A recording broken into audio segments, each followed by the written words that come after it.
Everyone, আসসালামু আলাইকুম। Welcome back to my channel Tulona's cooking house.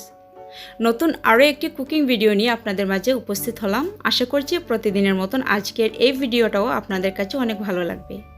আজকের এই ভিডিওতে আমি আপনাদেরকে তৈরি করে দেখাবো রেস্টুরেন্টের স্বাদ অনুযায়ী গ্রিল চিকেন কিভাবে বাসায় হাতের কাছে থাকা অল্প উপকরণে তৈরি করতে পারেন। এখানে যে গ্রিল চিকেনটা আপনারা দেখতে পাচ্ছেন এটা কিন্তু একদম রেস্টুরেন্টের টেস্ট অনুযায়ী আমি বাসায় তৈরি করেছি। আর আপনারা কিভাবে ঠিকঠাক স্বাদটা বজায় রেখে তৈরি করতে পারেন আমি ভিডিওতে শেয়ার করেছি। আই হোপ আপনারা এই ভিডিওটি অনেক সহজেই তৈরি করতে পারবেন ভিডিওটি দেখে গ্রিল চিকেন আর এনজয় করতে পারবেন। তো চলুন দেখে নিচ্ছি কিভাবে আমরা এই গ্রিল চিকেনটা তৈরি করব। সর্বপ্রথমে আমি একটা মশলা তৈরি করে নেব। তার জন্য এখানে নিয়ে নিয়েছি হাফ চা চামচ আদা বাটা, হাফ চা চামচ রসুন বাটা, লবণটা নিয়েছি আমি পরিমাণ মতন, সামান্য কিছু নিয়েছি শুকনা লাল মরিচের গুঁড়া, হাফ চা চামচ জিরার গুঁড়া, হাফ চা চামচ ধনিয়া গুঁড়া, 1 চা চামচের 4 ভাগের 1 ভাগ নিয়েছি সাদা গোলমরিচের গুঁড়া, 1 চা চামচের 4 ভাগের 1 ভাগ নিয়েছি আমি গরম মশলার গুঁড়া। এই ছিল আমার মোটামুটি যে মশলাটা সেটা। আর এখানে মশলার পরিমাণটা কিন্তু আপনাদের চিকেনের উপরে ডিপেন্ড করে। আপনারা যদি চিকেনের পরিমাণটা বেশি নেন তাহলে মশলাটা আরেকটু বাড়িয়ে দিতে হবে। একটা লেবু থেকে অর্ধেকটা লেবু কেটে নিয়েছি আর এখানে কিছুটা লেবুর রস আমি চিপে দিয়ে দেব। প্রায় 1 টেবিল চামচের মতন লেবুর রস আমি এখানে দিয়ে দেব। যারা লেবুর রস দিতে না চান তারা চাইলে এখানে হোয়াইট ভিনেগার অর্থাৎ সাদা সিরকা 1 টেবিল চামচ দিয়ে দিলেই হবে। তবে এই সিরকা অথবা লেবুর রসটা দেওয়াটা কিন্তু ইম্পর্টেন্ট, এতে করে ম্যারিনেট করে রেখে দেওয়ার সময় কিন্তু চিকেনটা সফট হবে। 1 টেবিল চামচ দিয়ে দিয়েছি সরিষা তেল। সরিষার তেলের পরিবর্তে আপনারা রান্নার রেগুলার তেলটাও ব্যবহার করতে পারবেন, তবে সরিষার তেলটা দেওয়ার চেষ্টা করবেন। সবগুলো উপকরণ হাত দিয়ে কিছুটা মাখিয়ে নিচ্ছি, এতে করে গুঁড়া মশলাটা বাটা মশলার মতন একটা টেক্সচার চলে আসবে। মশলাটা এভাবে মাখিয়ে নেওয়ার পরে আমি চিকেনের সাথে অ্যাড করব।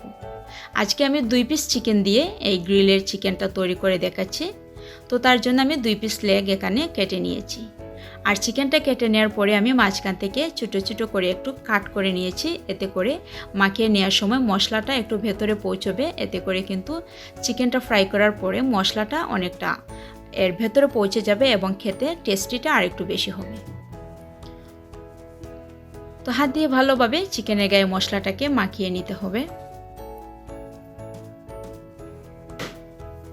কিছুক্ষণ মশলাটা মাখিয়ে নেওয়ার পরে সর্বশেষে আমি দিয়ে দিয়েছি সামান্য পরিমাণে কিছু অরেঞ্জ ফুড কালার। আপনি চাইলে এখানে কালারটা স্কিপ করতে পারেন, তবে এটার একটা সুন্দর কালার নিয়ে আসার জন্য আমি সামান্য পরিমাণে একটু ফুড কালার দিয়ে দিচ্ছি। আর ফুড কালারটা দেওয়ার পরে আমি আবারও ভালোভাবে হাত দিয়ে মিশিয়ে নিচ্ছি, যাতে করে প্রত্যেকটা মশলা চিকেনের গায়ে সুন্দর করে মিশে যায়, কোথাও যাতে মশলাটা ফাঁকা না থাকে। তো এইদিকে খেয়াল রাখতে হবে। এবার এভাবে আমি ম্যারিনেট করে 4 ঘন্টার জন্য রেখে দেব। আমি একটা ক্লিন ওয়াইপ দিয়ে ঢেকে দিচ্ছি। আপনি চাইলে একটা ঢাকনা দিয়ে ঢেকে রেখে দিতে পারেন। আর ফ্রিজের নর্মাল পোর্শনে আমি এভাবে 3 থেকে 4 ঘন্টার জন্য রেখে দেব।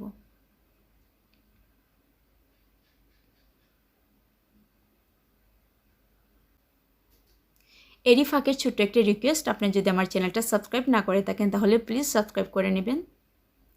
ফিরলাম 3 ঘন্টা পরে। এবার আমি একটার উপরটা সরিয়ে নিচ্ছি আর আবারও হাত দিয়ে ভালোভাবে চিকেনটাকে মশলার সাথে মাখিয়ে নিচ্ছি।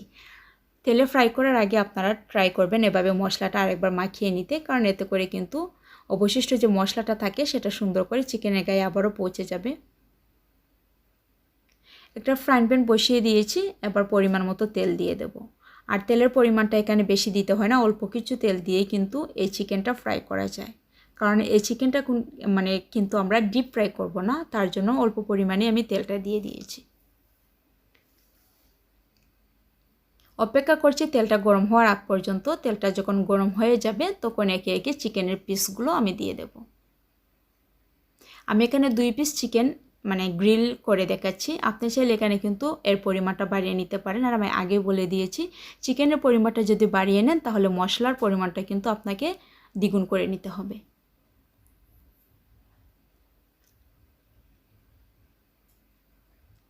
এবার আমি উল্টে দিচ্ছি।